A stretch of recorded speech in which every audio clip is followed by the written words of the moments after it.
Aujourd'hui, vous observez dans la ville qu'il y a les démolitions des constructions anarchiques. C'est un des éléments que l'OVD a toujours plaidé pour que toutes ces constructions anarchiques qui sont la plupart sur notre réseau de drainage sont en train d'être démolies. Ce sont des solutions qui sont en train d'être faites. Et ça, l'OVD a pu alerter à temps pour qu'on puisse procéder aujourd'hui. Et nous félicitons l'hôtel de ville pour cette opération de démolition. Parce que vous avez, par exemple, au niveau de Bonfléry, si vous passez par là, vous avez remarqué qu'après démolition, que les gens étaient sur les collecteurs. Mais comment l'eau va être évacuée? Donc, il y a un travail qui doit être fait en amont, de sensibilisation, un travail de vulgarisation auprès de la population, de ne pas se mettre n'importe où. Vous voyez, je vous donne l'exemple de Cité du Fleuve. À l'époque, quand on a construit la Cité du Fleuve, moi j'étais conseiller au ministère des Travaux publics, je m'occupais des bâtiments et de l'aménagement du territoire. Nous avions donné un avis contraire pour qu'on ne construise pas là-bas.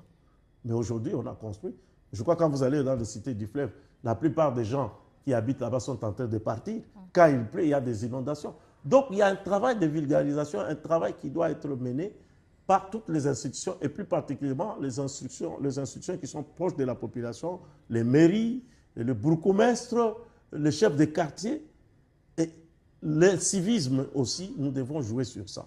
Donc, en termes comme institution, structure qui s'occupe du drainage, l'OVD est conscient de ces problèmes, de la problématique des inondations dans la ville, et plusieurs pistes de solutions ont été esquissées par l'OVD, où nous avons fait une note qui a même été présentée au niveau du conseil pour pouvoir trouver une solution. C'est à travers cette note qu'on a parlé des dragages du fleuve. Et aujourd'hui, à travers l'OVD, la RVF est en train d'acquérir des draglignes qui vont lui permettre de draguer le fleuve à partir des beaches jusqu'à l'hôpital de Drep de Selembao, parce qu'il y a le sable qui est monté qui ne permet pas que les eaux vont vers la rivière, et vers le fleuve.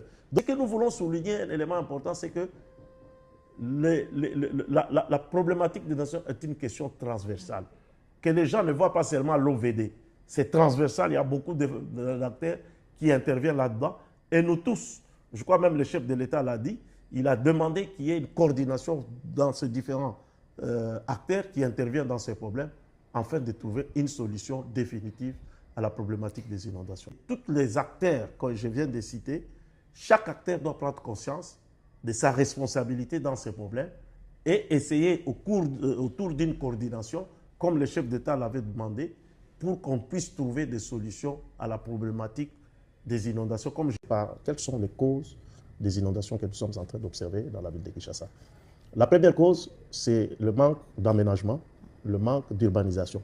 Vous savez, la ville de Kinshasa est une ville qui était, à son temps, avait une population de 500 000 personnes, habitants. Aujourd'hui, nous avoisinons pratiquement 20 millions. Ça signifie que l'explosion démographique a amené des problèmes. Étant donné que l'urbanisation et l'aménagement du territoire n'a pas suivi, ce qui fait que nous avons un grand problème à ce qui concerne un gap dans le système de drainage. Et la responsabilité de ces gaps, elle est partagée, c'est-à-dire, ce n'est pas l'affaire seulement de l'OVD, bien que dans l'émission de l'OVD, effectivement, nous avons l'aspect drainage, mais elle est partagée, cette responsabilité est partagée dans ce sens qu'il y a tout un plan, c'est-à-dire une planification qui devait être mise en place pour pouvoir avoir tous les systèmes de drainage à travers la ville. Aujourd'hui, avec cette explosion démographique qui fait que les coefficients de ruissellement augmentent. Là où il y avait les espaces végétalisés, tous ces espaces ne sont plus végétalisés, c'est-à-dire la dévégétalisation constitue aussi un des éléments de cause des inondations qu'on est en train d'observer dans la ville. Ça, c'est les aspects sur l'aménagement du territoire, sur l'aspect urbanisation, mais en même temps, j'ai épinglé l'aspect gap qu'il y a dans le système de drainage. Mais nous avons aussi le comportement humain qui est à la base des problèmes des inondations. Le peu de systèmes de drainage qui existent dans la ville, vous les trouvez, ils sont complètement bouchés. Bouchés par quoi? Par les déchets. Et là, se pose un problème de traitement de déchets, qui n'est pas du ressort de l'OVD, mais qui est du ressort complètement de tout ce qui est comme exécutifs provinciaux, mairie et tout ça, qui n'est pas seulement l'apanage de l'OVD. Mais vous avez aussi le ministère de l'Environnement qui intervient aussi dans l'assainissement, parce que souvent les gens confondent l'assainissement et la salubrité. La salubrité n'est pas de l'apanage de l'OVD. Et cette salubrité amène à ce que les caniveaux sont bouchés là où doivent circuler les eaux et ça pose un problème. Vous avez toujours sur le plan comportemental, c'est-à-dire l'homme, ce que l'homme est. Et là, nous avons le foncier, nous avons aussi l'urbanisme qui donne des autorisations de construire parfois sur les ouvrages de drainage, et ça bloque l'écoulement des eaux. Aujourd'hui, dans la ville de Kinshasa, nous avons 11 émissaires qui rejettent les eaux vers les fleuves, mais le plus important émissaire, il y en a 4, c'est la rivière Gombe, c'est la rivière Mokali, c'est la rivière Bichakou-Chakou et c'est la rivière Bassoko. Excepté la rivière Mokali, les 3 autres émissaires plus importants ont des problèmes. Vous avez Gombe, à la sortie de Gombe, vous prenez à partir de planète J, vous avez un étranglement qui est là avec des constructions qui sont le long de ces collecteurs qui fait que l'eau ne coule pas. C'est ces rejets, ces reflux de l'eau qui viennent sous le boulevard du 30 juin où on observe des inondations. Vous avez Bassoko, vous avez la baie d'Engaliema où les gens ont construit anarchiquement et ça ne permet pas de faire l'écoulement sur Bassoko. Vous avez Bichakou-Chakou vers Lonatra, Bralima, là aussi nous avons un même problème. Et en sus de ça, vous avez le fleuve qui est monté. Le fleuve est monté en termes d'ensablement. Or, tous les émissaires rejettent l'eau vers le fleuve. Le fait que le fleuve est monté, qu'est-ce qui se passe quand il pleut? Vous avez une crue. C'est plutôt le fleuve qui commence à débiter dans les rivières. Et quand l'eau de fleuve vient et l'eau des rivières se rencontrent, il n'y a plus écoulement, l'eau monte. C'est le phénomène qu'on observe des inondations à travers la ville. Mais vous avez aussi un autre élément important qu'il ne faut pas négliger, c'est la crue, le changement climatique. Les changements climatiques qui interviennent dans beaucoup de pays, vous voyez la ville comme Barcelone, Dubaï, Paris, parfois vous avez des observations, c'est dit au changement climatique.